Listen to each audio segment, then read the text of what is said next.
આણંદ જિલ્લામાં એનડીપીએસના કેસો કરવા માટે અમદાવાદ રેન્જના પોલીસ મહાનિરીક્ષક શ્રી જે.આર. મોથલિયા સાહેબ તથા આણંદ જિલ્લાના પોલીસ અધિક્ષક શ્રી જસાણી સાહેબે જિલ્લાના તમામ થાના ઇન્ચાર્જશ્રીઓ તથા બ્રાન્ચના ઇન્ચાર્જશ્રીઓને જરૂરી સૂચના આપેલ, જે અનુસંધાને એસઓજીના પીઆઈ જે.આર. પટેલ તથા એસઓજીના પીએસઆઈ જે.બી. વાઘેલા તથા તેમની ટીમે આ બાબતે વર્કઆઉટ હાથ ધરેલ.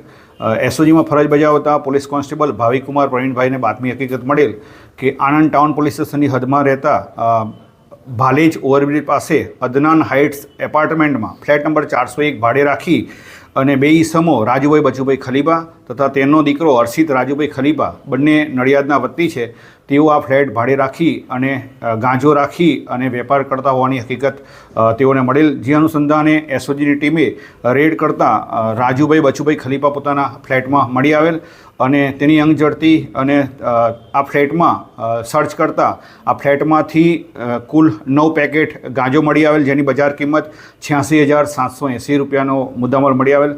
આ ઈસમ રાજુભાઈ બચુભાઈ ખલીફાનો મોબાઈલ તથા વજન કાંઠો મળી કુલ 93,080 રૂપિયાનો મુદ્દામાલ કબજે કરવામાં આવેલ છે અને રાજુભાઈ બચુભાઈ ખલીફા તથા તેના દીકરા હર્ષિત રાજુભાઈ ખલીફાના વિરુદ્ધમાં એનડીપીએસ એક્ટ હેઠળ ગુનો રજીસ્ટર કરી અને આગળની તપાસ તજવીજ આણંદ ટાઉન પોલીસ દ્વારા કરવામાં આવી રહેલ છે.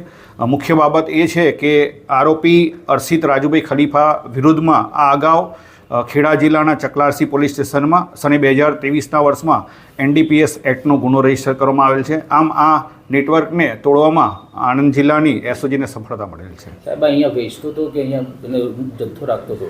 હા, હાલ સુધીના આરોપીને પોલીસ ઇન્ટ્રોગેશન દરમિયાન હકીકત એવી જણાવેલ છે કે આણંદ જિલ્લા ખાતે તેઓ ભાડે મકાન રાખી અને આ જથ્થો અહીં લઈ અને અલગ અલગ થેલીઓમાં પેકિંગ કરી અને નડિયાદ ખાતે વેચતો હોવાની હકીકત તપાસ દરમિયાન જણાવેલ છે.